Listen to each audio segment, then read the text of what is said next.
Nunca es más oscuro que cuando va a amanecer. Esto lo decía el poeta don Isaac Felipe Azofeifa. Y pareciera que nosotros en Costa Rica estamos viviendo un momento parecido.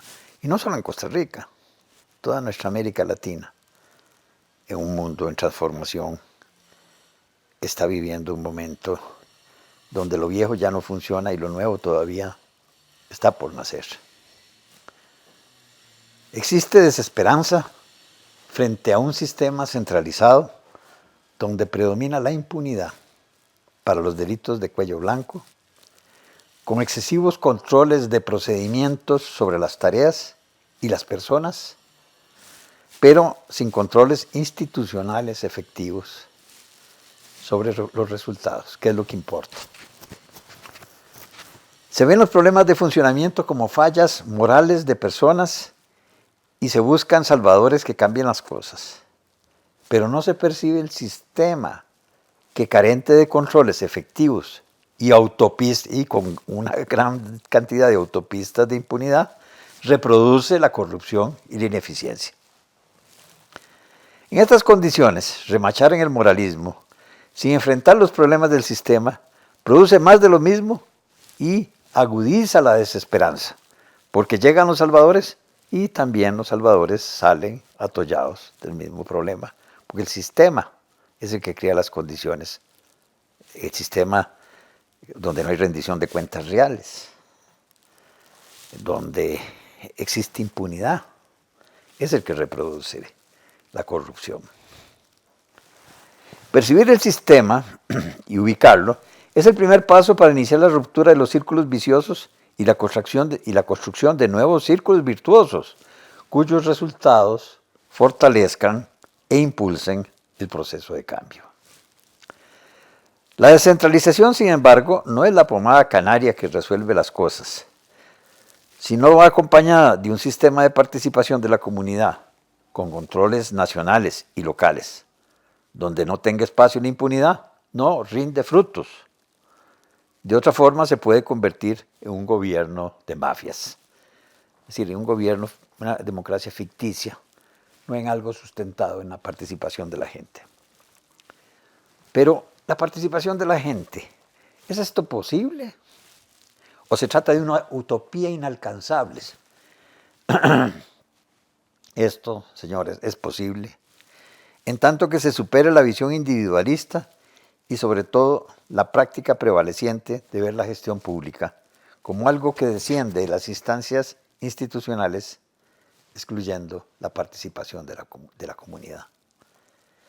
Es decir, tenemos que superar los paradigmas existentes, individualistas, moralistas, y crear una visión nueva. Thomas Kuhn afirmaba que romper un paradigma sería proponer modos de ver las cosas en contra de la forma tradicional y buscar soluciones fuera de lo llamado normal. Para Robbins, la importancia de romper paradigmas o creencias limitantes radica en que estas son como órdenes incuestionables, que nos dicen cómo son las cosas, qué es posible y qué es imposible, y qué podemos hacer y qué no podemos hacer.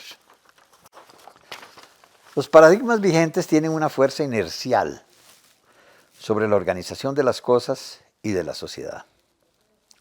El cambio se abre paso con dificultades, apoyado en las evidencias generadas por los cambios tecnológicos, organizacionales, y tras ellos el surgimiento de una nueva visión teórica sobre la naturaleza del o de los objetos con los cuales se actúa.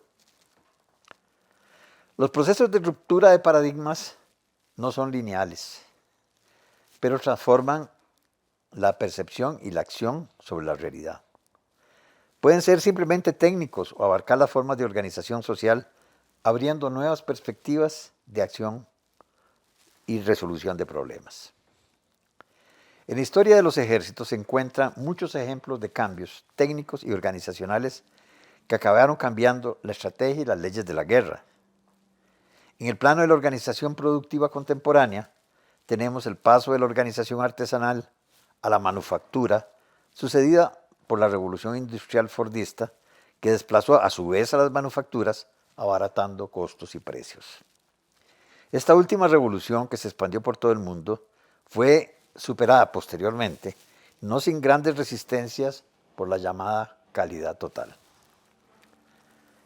Cada cambio tecnológico u organizacional provoca resistencias. No obstante, los acomodos pueden ser relativamente fáciles de incorporar, en la medida en que no afecta los valores y las relaciones de poder al interior de la organización o en un contexto social mayor. Esto es particularmente importante. Un cambio tecnológico se puede aceptar, pero cuando afecta las relaciones de poder y los valores vigentes, no es tan fácil. Hay mucha resistencia. Cuando los valores cuando los valores que sustentan las relaciones de poder se ven afectados, la resistencia al cambio es mucho mayor, ya que cuestiona la legitimidad de la autoridad y su capacidad de desempeño. Un caso muy sonado de esta resistencia lo fue la innovación hecha por William Deming en los Estados Unidos, llamada calidad total. A pesar de haber demostrado empíricamente en varias industrias de los Estados Unidos que la participación de los trabajadores en la organización y ejecución del trabajo en los departamentos mejoraba el rendimiento y la calidad de los productos, el método era rechazado por chocar con el concepto de boss o jefe ganador, que derivaba su autoridad de su posición sin interferencias. Es decir, los jefes no aceptaban que los departamentos pudieran deliberar sobre su quehacer. Para ellos tenían que cumplir con las órdenes.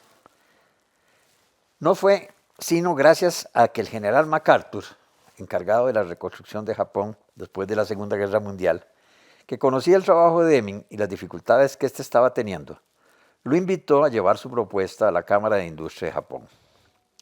En este nuevo contexto cultural, más colectivista, se acogió y desarrolló su propuesta, que se transformó y evolucionó, dándole prestigio a la producción japonesa.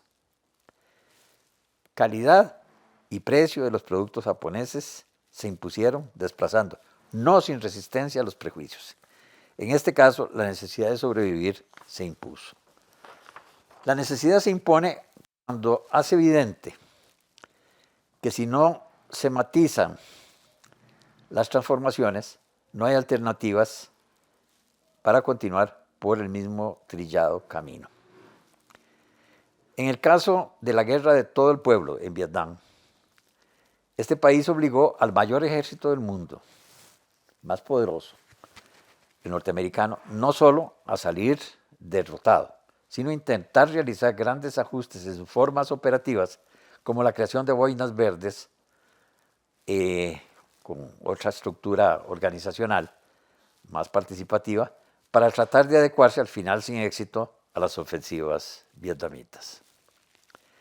Aunque el caso de Vietnam tiene gran arraigo en la experiencia histórica de ese país, no es la primera vez que ante la desolación de la guerra o catástrofes como terremotos o inundaciones, las comunidades y pueblos se han autoorganizado para trabajar en conjunto con sus autoridades, obteniendo resultados extraordinarios en un tiempo récord, contrastantes con los de la organización formal institucional. Un caso destacado fue la organización del ejército soviético con las comunidades cuando se produjo la ofensiva nazi sobre su territorio. Sabiendo que no podrían detener el avance y que les romperían las comunicaciones, se reunieron los altos mandos y autoridades locales para definir una estrategia común que les permitiera mantener una unidad de acción incluso con las comunicaciones rotas. Más allá del caso de la cultura vietnamita y de estos casos coyunturales, existen experiencias locales y regionales, tanto en el campo de la salud como en los procesos de reforma agraria y desarrollo comunal, con elementos organizativos comunes que denominaremos capacitación masiva y que explican el éxito de estas experiencias. Casos concretos donde se ha gestado un nuevo tipo de organización participativa con un método denominado capacitación masiva. Las formas de organización participativa existen en nuestro medio y región, más allá de emergencias.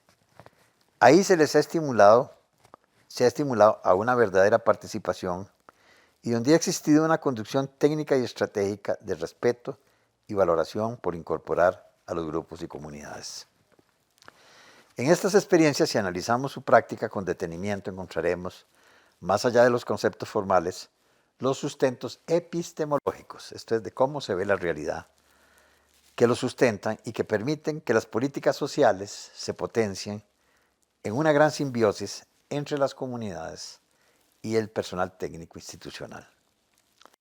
No se trata solo de un enfoque técnico fácilmente reproducible con entrenamientos, sino de la valoración y percepción del potencial de la gente para resolver sus problemas debidamente organizadas con apoyo técnico. Es decir, o se cree en el potencial de la gente y se actúa de conformidad, potenciando su capacidad, o definitivamente no se tienen éxitos en este campo.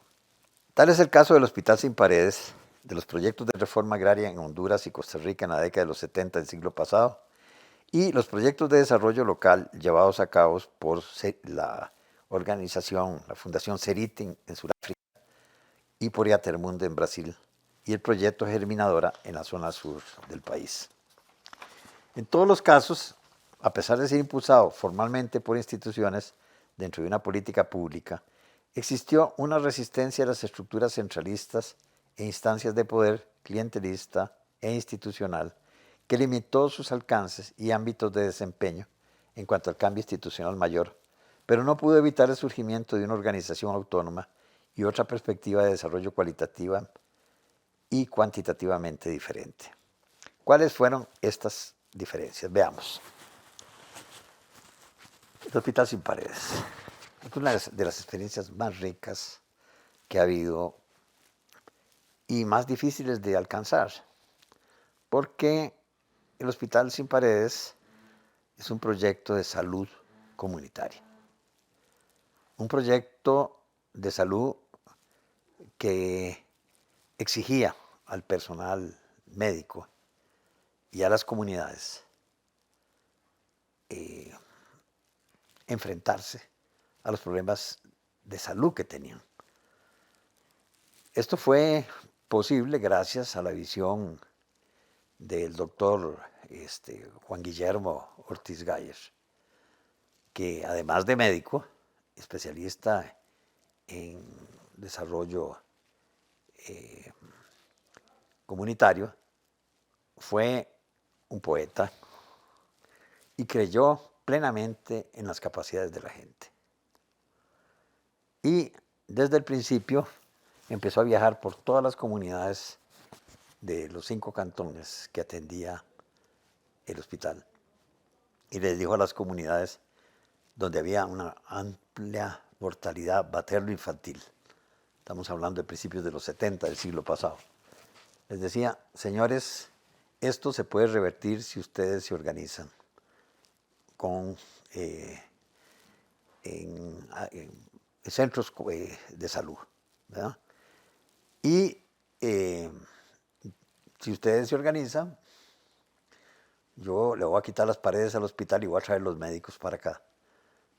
Pero tienen, si se organizan, que nombrar una compañera, que le vamos a llamar la enfermera local, que va a ayudar a levantar el censo. Y se llevó las muchachas para el hospital, las entrenaron para hacer un censo total de la población y sobre esa base la comunidad, conjuntamente con los médicos, analizaron la situación de cada comunidad, los problemas que habían y cómo enfrentarlos. No solamente habían llenado el fichero sobre esa experiencia, sino que habían también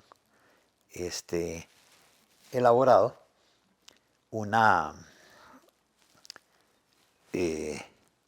en un mapa que tenían con todas las casas, ahí ponían alfileres de cabezas de diversos colores, según la sintomatología que había en cada una de las comunidades. Y sobre esa base, los médicos atendían las prioridades. Eso por una parte. Y por otra, al ir detectando los problemas ambientales que determinaban los problemas de salud, por ejemplo, la carencia de agua potable, la carencia de letrinas, entre otras cosas, la falta de buenos caminos que permitieran la comercialización de los productos. Entonces, la comunidad, viendo estos problemas, enfrentaba construía, ¿cómo se llama?, letrinas, construía agua, agua potable, ¿verdad?, para abastecer la comunidad, y incluso llegaron a organizarse en cooperativas para mejorar los caminos y para poder vender los productos con mejores precios, ¿verdad? Vean qué interesante.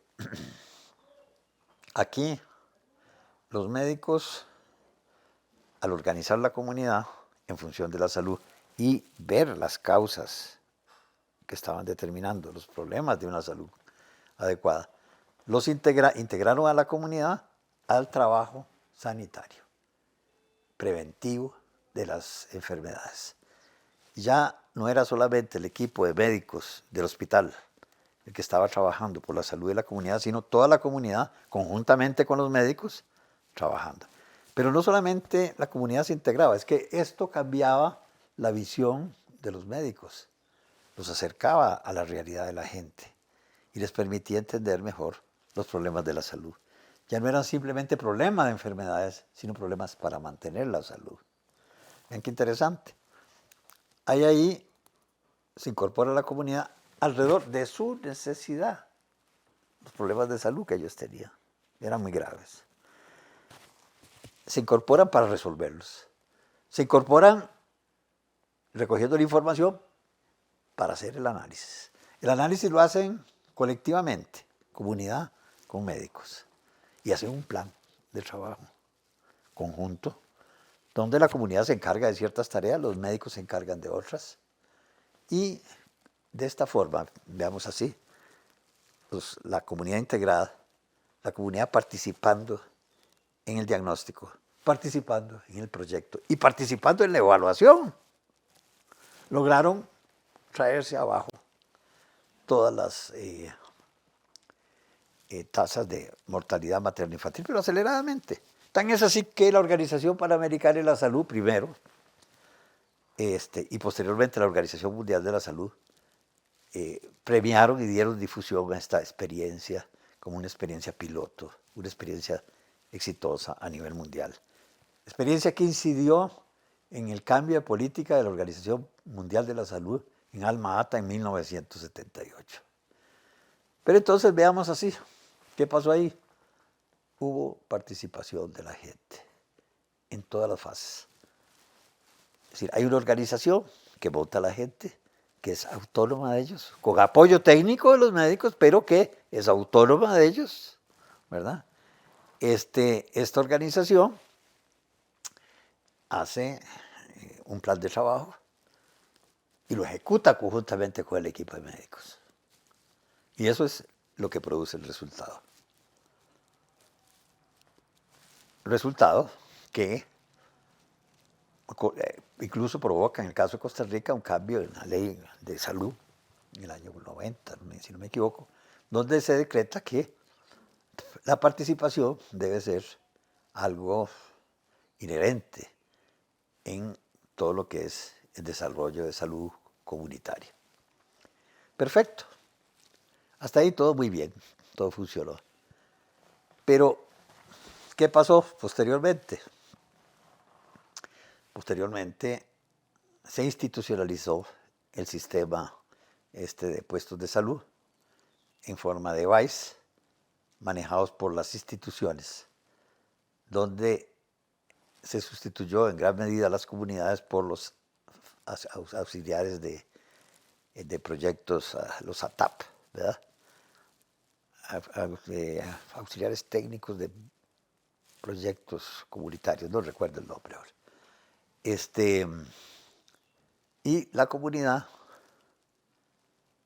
dejó de ser la protagonista de este evento. Y los médicos tampoco entraron en simbiosis con la comunidad. Se logró algo muy importante, la desconcentración de la salud que antes estaba en los hospitales. Se pasó a las comunidades y eso es un gran logro, indudable. Pero se desperdició la posibilidad de seguir trabajando con las comunidades. Bueno, algo parecido sucedió con los procesos de reforma agraria en la década de los 70, cuando hubo una gran conmoción en la región por los problemas agrarios. Conmoción que se agudizó con la modernización de las plantaciones bananeras, que introdujeron tecnología y maquinaria, reduciendo considerablemente la cantidad de empleados en su planilla. Plantaciones que tenían 6.000 trabajadores pasaban a tener 2.500 o 3.000, porque metían no solamente máquinas y tractores, sino también aviones de fumigación que eliminaban a los pericos, le llamaban, que eran los fumigadores manuales. Les llamaban pericos porque, como fumigaban con un líquido en base a cobre, se ponían verdes, ¿verdad? Bueno, esos miles de trabajadores fueron lanzados para afuera, en Costa Rica, en Honduras y en otros países de la región, agudizando el problema de la, digamos, de la falta de tierras para colonizar, ya el fin de las tierras libres, y creando conflictos agrarios muy fuertes, porque al despedir las bananeras, estas personas no solamente les cesaban el trabajo, sino que era gente que trabajaba directamente en casas que ellos recibían de las compañías bananeras. Entonces, cuando los despedían, no solamente perdían el trabajo, sino que perdían las viviendas y tenían que retirarse. Bueno, eso fue creando una situación muy angustiante y violenta, especialmente en Honduras. Costa Rica también, que empezó a ponerse caliente la cosa, en un momento en que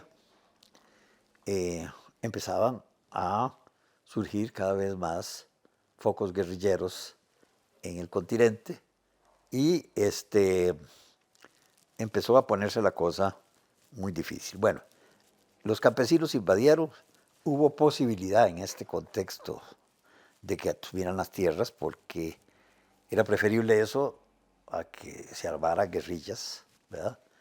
Y se hicieron empresas de autogestión campesina. En el caso de Honduras fueron 1.064 empresas capacitadas, ¿verdad? De las cuales todavía hoy sobrevive una buena cantidad. Ondupalma y Coapalma son dos ejemplos de este proceso. Aquí en Costa Rica también se dio un proceso de reforma agraria, algunas como cooperativas de autogestión y otras cooperativas de producción, ¿verdad? En total, unas 70.000 hectáreas de tierra se distribuyeron en ese entonces y generaron, además de traer paz social, generaron riqueza en amplias regiones del país, ¿verdad? Las luchas agrarias de los años 70 produjeron grandes resultados, pero yo diría que no tuvieron los alcances y las posibilidades que presentaban debido a que la intromisión institucional procuraba en cada caso, con cada partido político que llegaba al poder, tener influencia directa, tratar de manejar clientelarmente la actividad de estas empresas, obligándolas a serles fieles, llamémoslo así, en las votaciones, en la estructura cooperativa.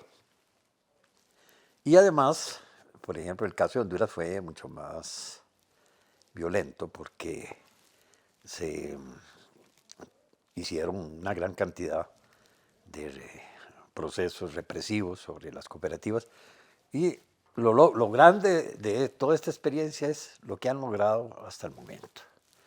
Todavía sobreviven 50 años después, 40 y pico de años después, y han demostrado que trabajadores agrícolas con muy poca educación han construido un emporio que parecía absolutamente imposible.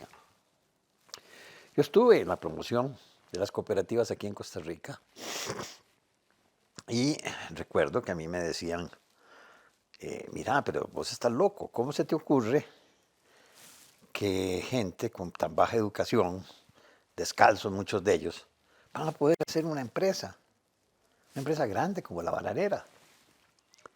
Y a lo cual le decíamos, vean, estas personas podrán haber tenido poca educación, pero tienen una gran capacidad de organización, que aprendieron en la empresa bananera y que ahora están reproduciendo dentro de su cooperativa. Recuerdo que hubo incluso toda una serie de cuestionamientos muy fuertes aquí en Costa Rica por parte de funcionarios del Instituto de Tierras y Colonización, que decían que por qué se atendían a estas cooperativas, a estos grupos bananeros más bien, que no eran campesinos, cuando la misión de ellos era trabajar con los campesinos.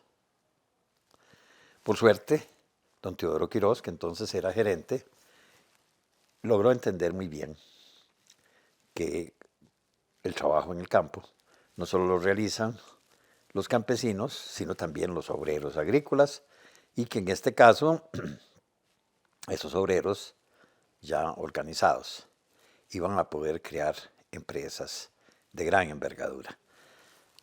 Bueno, gracias a eso subsistieron aquí. Algunas sobrevivieron en Honduras, ¿verdad?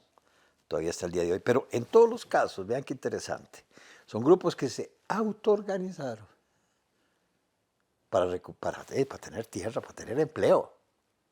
No fueron manejados por ninguna institución. Fueron grupos que autónomamente se organizaron y que después fueron capacitados por un destacamento, llamémosle así. Clodomir Santos de Morales le llamaba el destacamento del desarrollo a los técnicos que él había formado en el programa de reforma agraria hondureña. Y estos técnicos hicieron cerca de 400 laboratorios organizacionales donde se fortalecía la capacidad de organización para el desarrollo empresarial. Y de ahí surgieron estas miles de empresas que todavía hoy subsisten en Honduras, a pesar de que ese es un país que, por diversas razones, un país que no tenía burguesía, un país donde los militares y la mafia han tenido un gran peso, ¿verdad? Pero a pesar de ser un Estado fracasado, hay empresas que no son fracasadas, a pesar de los gobiernos, a pesar de toda esta gente que ha tratado de mediatizarlos al poder con diversos instrumentos. Yo diría que en Costa Rica ha pasado lo mismo. Ahí están. No son lo que podrían haber sido, no. Porque en gran medida se les cortaron las alas para que no volaran solos, sino que tuvieran que adecuarse a las exigencias de los políticos. Que ellos aprovecharon las coyunturas políticas, sí, pero a costa de su autonomía, a costa de la creatividad e iniciativa que tenían inicialmente.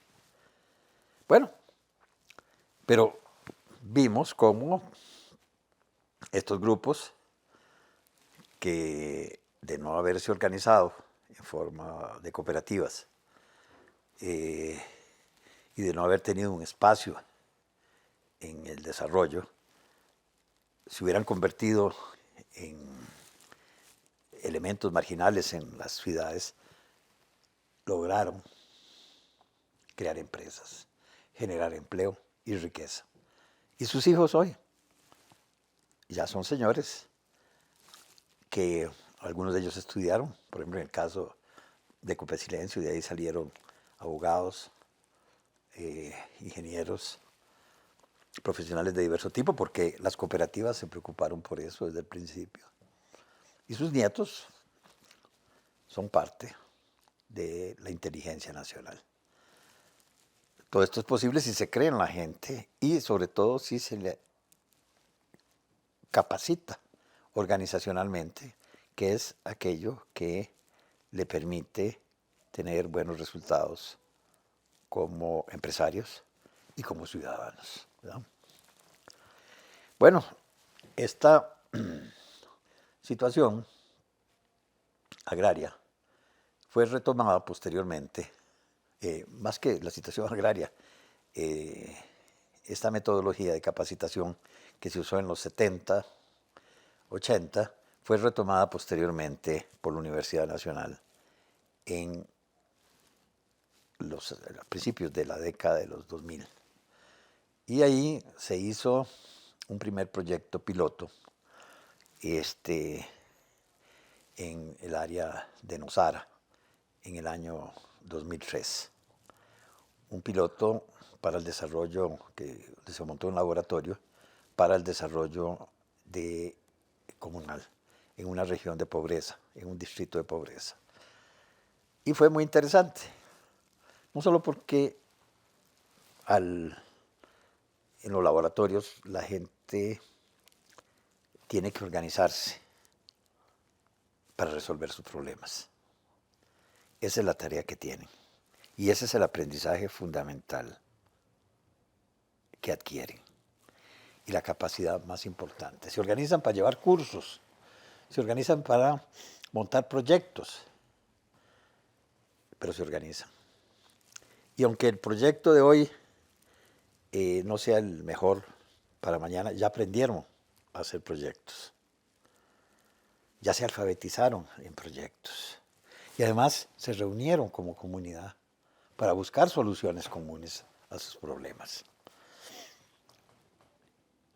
Esto, al finalizar el laboratorio, 2 meses después, por ejemplo, en el caso de Nosara, en una feria donde exhibían sus productos y servicios que habían preparado, los transformaba y les abría nuevas perspectivas.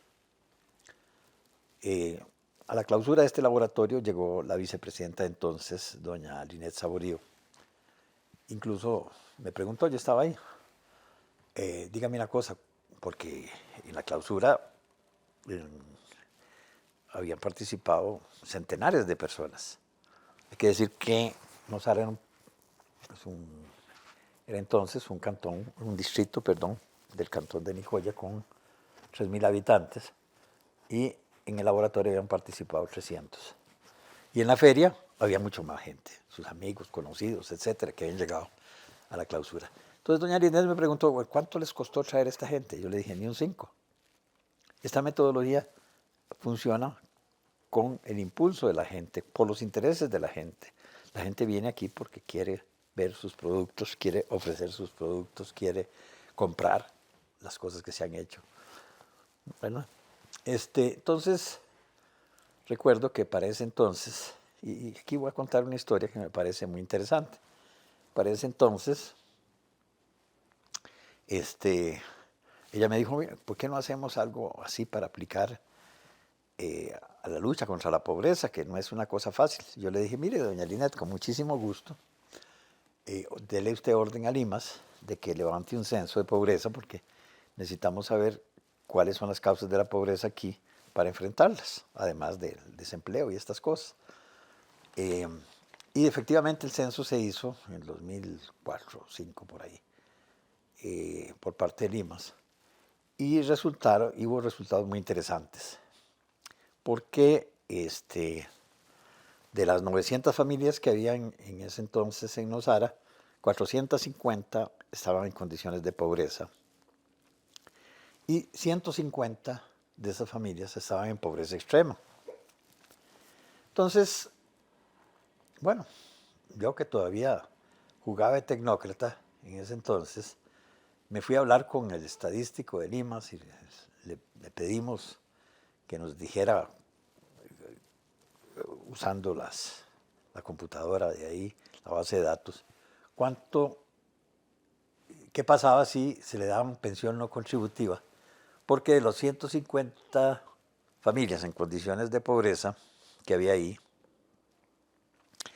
120, si no me equivoco, eran parejas mayores de 65, 60 o 65 años, que por ley merecían una pensión no contributiva. Entonces le dije, ¿qué pasa si les entregamos una pensión no contributiva?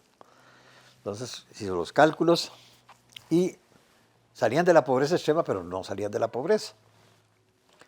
Pero ya salían de la pobreza extrema en que estaban viviendo. Entonces, un poco entusiasmado con todos estos resultados, yo fui a la siguiente reunión del Consejo de Desarrollo Regional del Chorotega. Estaba invitado por parte de la Universidad Nacional. Y les informo, miren, los resultados son estos. La pobreza extrema podemos prácticamente eliminarla si logramos que se les dé estos pensiones no contributivas a las personas que están acá.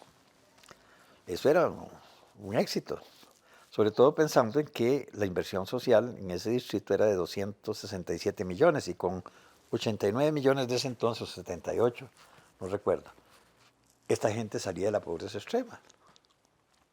Bueno, yo llegué a la siguiente reunión muy entusiasmado y le digo, mire señores, ya tenemos una solución, podemos eliminar esto. Y ahí fue donde yo empecé a ver los problemas de las estructuras institucionales centralistas, desligadas de la problemática local. Porque en esa reunión estaba el representante de la Caja del Seguro Social. Dijo, un momentico, señor. Las pensiones no contributivas las maneja la Caja del Seguro Social, no el IMAS. Ellos calificarán con el IMAS, pero no con la Caja. Dígales que vayan a la oficina del IMAS, de la Caja, que por cierto estaba en Punta Arenas, a muchos kilómetros de ahí, para que les hagan el estudio. Entonces yo recuerdo que me enojé y le dije, mire señor, si nosotros queremos que nos respeten como instituciones, nosotros no podemos estar en esto, esta es gente mayor. Pídale usted a su gente que vayan a hacer los estudios.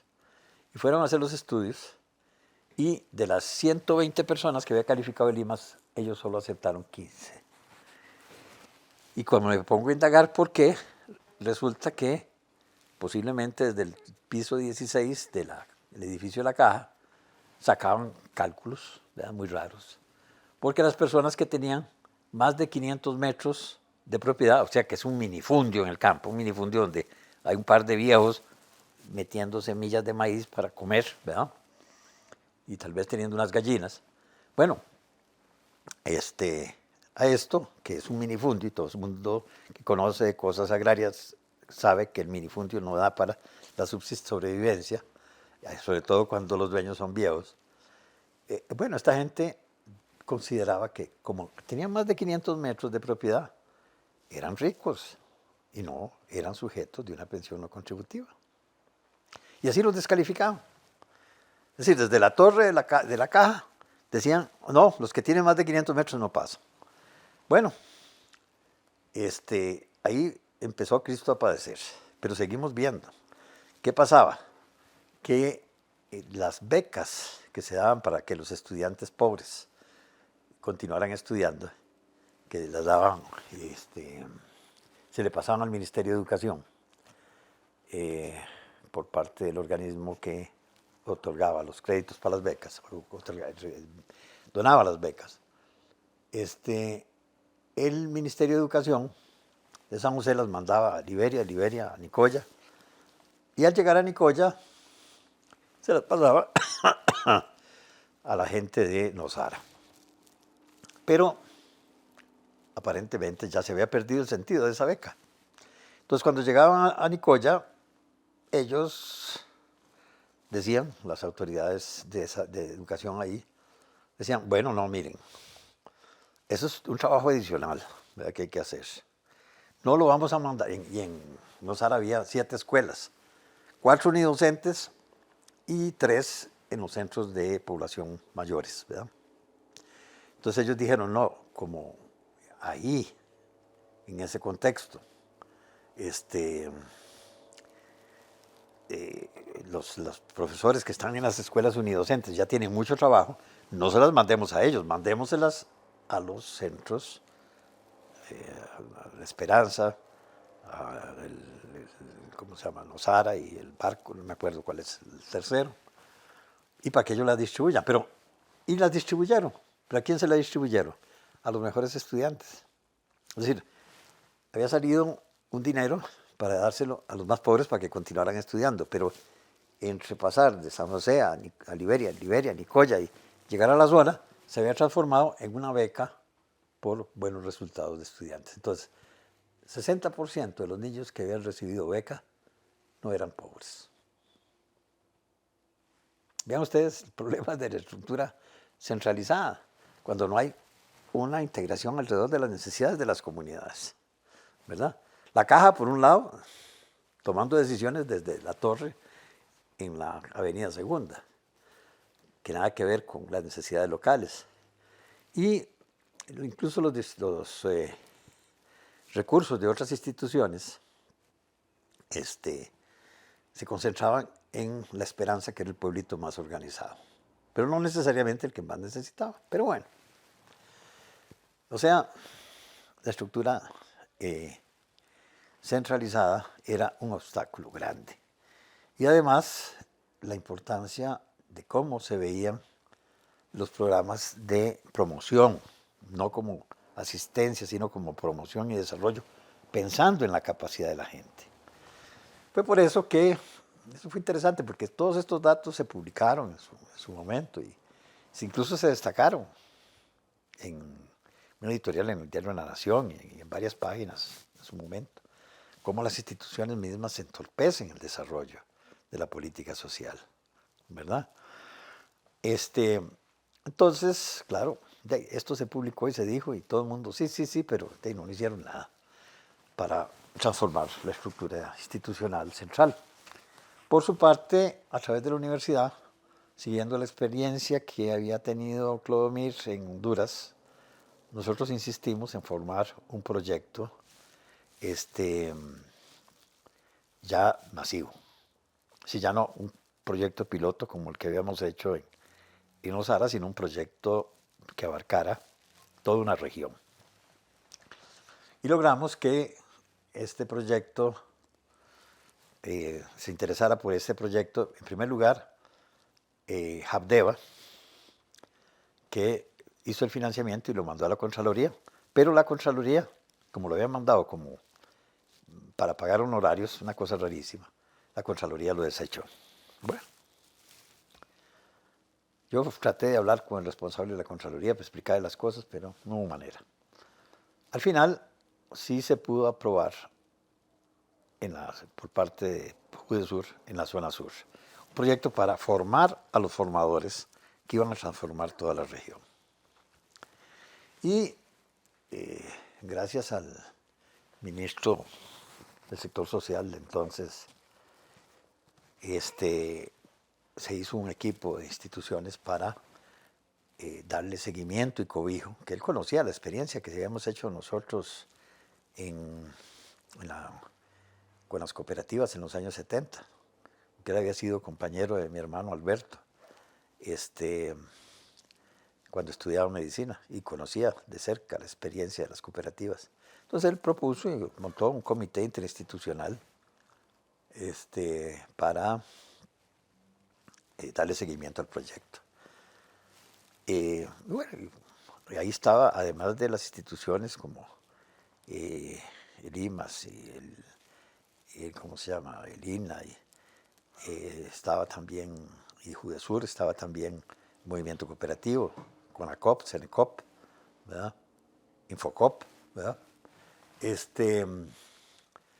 Pero si bien se pudo poner en marcha la formación de los formadores y se tuvo un buen éxito en ese campo, ya a la hora de aprovechar la capacidad de estos formadores para barrer la región y desarrollar la capacidad organizativa de toda la región, las cosas empezaron a ponerse difíciles porque lo que se acordaba en San José no era lo que se hacía en la zona, y el seguimiento desde San José de una experiencia de estas no era posible con éxito. Así es que se fue reduciendo los alcances de los 50 promotores que habíamos formado con una gran calidad humana y técnica, ¿verdad? Solo 10 o 12 pudieron trabajar un tiempo con el escaso financiamiento disponible, pero a pesar de la adversidad y a pesar de que con el cambio de gobierno este proyecto pasó a tener menos relevancia, aún así se pudieron hacer no solamente 12 laboratorios, sino también 3 o 4 seminarios de área económica, de los cuales hay resultados que se expresan en una película, en un video de 30 minutos hecho por el Canal 13 y la Universidad Nacional, que se llama Senderos de Esperanza, donde se puede apreciar la calidad del trabajo realizado en las personas que participaron. Se puede apreciar. Entonces, eso fue una pequeña parte de todo lo que se había propuesto, de todo lo que el proyecto tenía que hacer, pero fue lo que fue posible y dio resultados. A pesar de que con los cambios de ministros, por ejemplo, hubo cambios en el Ministerio de Trabajo que eliminaron, por ejemplo, varios seminarios de área económica que eran un factor clave para la integración de los emprendedores con los productores locales, como las cámaras de comercio y las autoridades locales, ¿verdad? Y un elemento de articulación económica con la vida social y política. Bueno, todo esto nos permite decir, contra las evidencias, porque de esto existen evaluaciones, ¿verdad? Y existen materiales visuales donde se puede apreciar lo hecho. En otras palabras, lo que quiero decir es que es posible hacer las cosas, siempre y cuando se tenga una visión de la gente, como personas. Desde luego que en la población pobre del país hay personas que no tienen fuerzas o salud suficiente para edad, por razones de edad, que ya no pueden incorporarse a la producción y que necesitan asistencia. Eso está claro. Pero hay otra parte que se ha sido desplazada por razones económicas, que no tuvo oportunidades de capacitarse y formarse, entre otros por la reducción de los presupuestos educativos en los años 80 y el tener que abandonar las aulas. Y estas personas que no pudieron concluir su formación básica requieren capacitación. Requieren capacitación para desenvolverse en la vida. Pero una capacitación acorde con las necesidades que tiene la comunidad, la vocación y las posibilidades que establece la zona. No puede ser una capacitación estándar basificada, como la que ha dado el INA hasta el momento. No porque no haya el INA hecho en ese nivel trabajos muy valiosos, sino porque establece normas de exigencia estandarizadas para todo el país. Entonces, si bien, por ejemplo, para ciertas especialidades está bien que pidan noveno año, pidan bachillerato, al llegar a zonas donde la gente que ha podido estudiar es muy poca y pedir estos requisitos, de prácticamente excluyen a toda la población de sus cursos. Y además son cursos que dan en instalaciones que ellos han construido, pues con buena tecnología y todo, pero instalaciones que quedan a veces a mucha distancia y con problemas de comunicación muy serios. Entonces, la gente que ya tiene hijos, tiene familias, tiene obligaciones, no puede asistir a esto, porque no tiene nivel educativo, no lo aceptan, y tampoco puede meterse de lleno en una actividad cuando tiene que trabajar para alimentar su familia. Entonces, la capacitación tiene que adecuarse a las posibilidades locales y pensar que hay niveles intermedios que son aquellos que permiten que la persona, por una parte, aprenda algunas tecnologías y conocimientos técnicos, pero también aprenda a organizarse, aprenda a montar proyectos, aprenda a interactuar con la comunidad productiva organizada de la zona. Esto es lo que hacían los laboratorios en el campo. Por ejemplo, habían cursos de mecánica con esta gente que Lina rechazaba, al cual llegaban las personas, se inscribían, y un mecánico local que había presentado un plan de estudios bueno, les daba el curso. ¿Haciendo qué? Desarmando y rearmando un motor, enseñándole los componentes del sistema.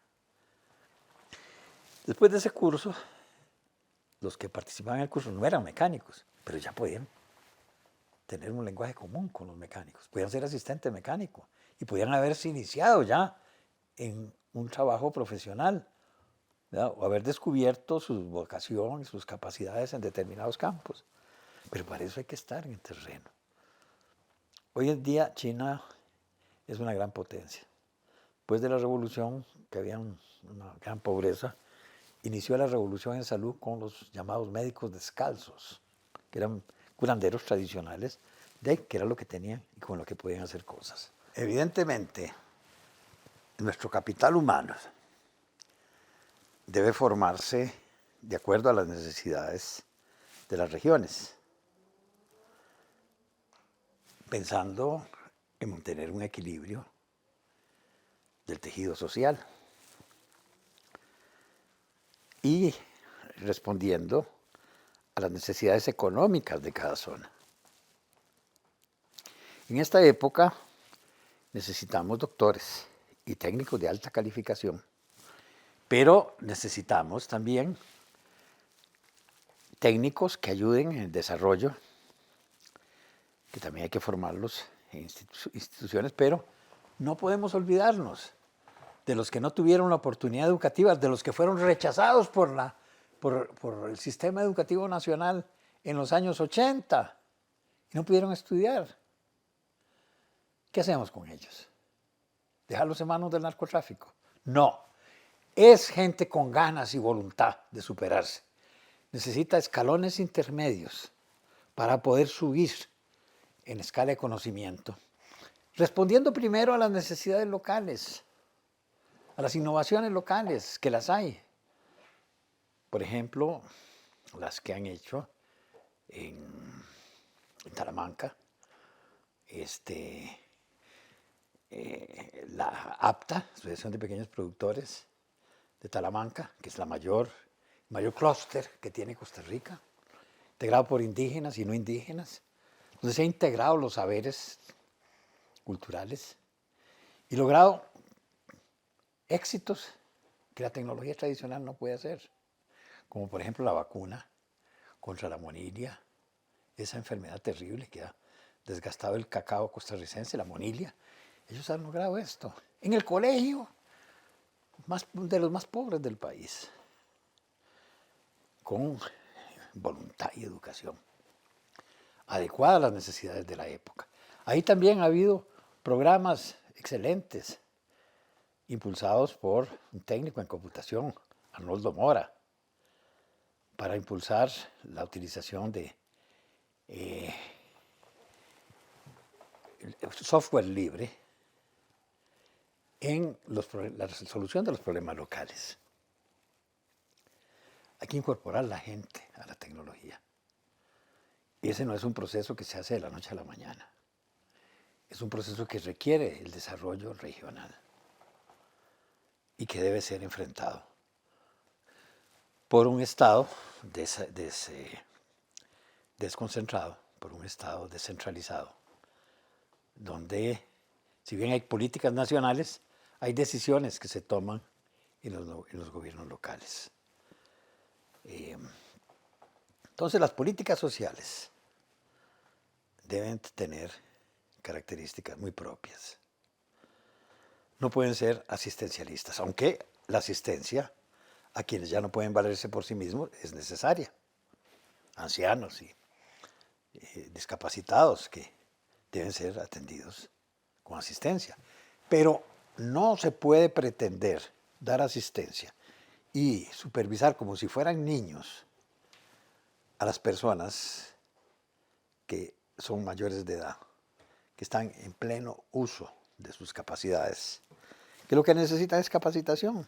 Capacitación en organización, saber cómo alfabetar, hacer proyectos, conocer su región y sus potenciales, ¿verdad? Integrar ahí el conocimiento de los técnicos con las necesidades de la gente, pero a partir de las necesidades de la gente. La educación de adultos es diferente de la educación con los niños. La educación para los niños es la pedagogía, donde entre menos años tienen, necesitan llevarse más tiempo de la mano. La educación de adultos requiere autonomía. La gente no va a ir donde le dicen que tiene que ir. La gente va a ir donde necesita y con las metas que ellos tienen. Aprenden y se desarrollan a través de la actividad. Y esa actividad requiere autonomía. Sin autonomía no hay capacitación. Sin autonomía lo que hay es más bien asistencialismo. Y esto no desarrolla a las personas mayores de edad, ¿verdad? Personas mayores de edad requieren andragogía, que es la educación de adultos. Y esta requiere a su vez de autonomía. Sin ese requisito no se da. ¿Cómo? Nadie puede aprender a manejar un vehículo, aunque apruebe un curso teórico, donde un instructor que conoce el tema transmite información a una persona que quiere aprenderlo. Hay una relación sujeto-sujeto, pero esto no le da suficiente conocimiento para poder manejar. Para eso tiene que entrar a capacitarse. ¿Cómo se capacita? Montándose en el vehículo. Es una relación sujeto con un objeto que le transmite sus calidades, que desarrolla destrezas y habilidades que le habilitan para desenvolverse. Eso que está tan claro en el caso, por ejemplo, del aprendizaje, de la capacitación en el manejo de un vehículo o de una máquina, no está claro para los grandes especialistas en educación que quieren llevar a las personas mayores de edad como si fueran niños, de la mano. Y ahí no aprenden, ahí salen corriendo porque ellos tienen sus propios problemas y quieren resolver sus propios problemas. No lo que les diga un burócrata, qué es lo que tiene que hacer y cómo tiene que hacerlo. Entonces, la capacitación de masas empieza por creer en la gente. Y creer que pueden crecer en la medida en que se organizan y en la medida en que reciben los insumos, los servicios que ameritan como tales. Construir esto no es sencillo, yo lo sé. Requiere formar gente con un nuevo paradigma, con respeto al conocimiento de la gente. Pero no respeto formal, respeto real. Porque mucha gente, y aquí entramos al tema de las palabras gastadas, Dice, no, pero si yo creo en la participación de la gente. Sí, cree en la participación de la gente siempre y cuando sea para hacer lo que usted quiere que él haga. Como el cura con el sacristán. El sacristán participa de las actividades del cura, pero haciendo lo que el cura le dice. Eso no funciona así en términos de educación de adultos. Por eso es que los EOAIS, aunque incorporan la palabra participación, en realidad están introduciendo manipulación o participulación. Vengan, arreglen el local, hagan esto, ya no participan en diagnóstico, ya no participan en la elaboración del plan, ya no participan en la evaluación. Ahora sí, limpien el local, arreglen las cosas, hagan lo que yo les digo. Eso no sirve, señores. Eso no sirve. Y por eso es que nuestro país, aunque invierte grandes sumas en política social por habitante, es uno de los que tiene mayores inversiones en el continente, está estancado. La pobreza no ha bajado en los últimos 20 años del 20%. Ahora ha subido mucho con la pandemia. Y la pobreza extrema tampoco. Nuestro esfuerzo, lamentablemente, se concentra en la asistencia. Y es ahí donde se nivela un poquito el barco. Pero no en la incorporación de estas personas a la vida productiva y social del país. Sino que por el contrario, se le hace pasivo dependiente de la gente. En las políticas sociales se habla a menudo mucho de organización de la gente, pero lo que están hablando es de una personería jurídica, que entre a la asociación de desarrollo, que entre a una cooperativa, que esté ahí. No. La organización es ante todo una organización viva, activa. Es la que le da poder a la gente. Don José Figueres Ferrer decía con mucha claridad que aquellas personas que no tienen organización no tienen ningún poder. Y tenía toda la razón del mundo. Son objetos de manipulación de las estructuras políticas clientelistas. Por ahí no vamos a ninguna parte. Pero si retomamos el camino del paradigma de la organización con participación, ahí sí podemos transformar en un proceso que no va a ser lento, que requiere, como todo proceso sistémico, romper los círculos viciosos y construir los círculos virtuosos. Eso significa que en la medida en que construimos los círculos viciosos, somos capaces de crear confianza, crear autoridad, crear precedente e indicar caminos. Se enseña con la práctica, con el ejemplo. No hay otra manera. El resto son palabrerías huecas. Resultados. Pero esto implica que nuestro Estado tiene que evolucionar. Por una parte con reformas desde arriba, pero por otro lado, fundamentalmente, estas reformas desde arriba no se van a hacer si la gente abajo no está organizada y no toma los mecanismos de presión necesarias para que el Estado se transforme y el Estado pasemos a ser todos, a través de la acción organizada de las políticas sociales. Muchas gracias.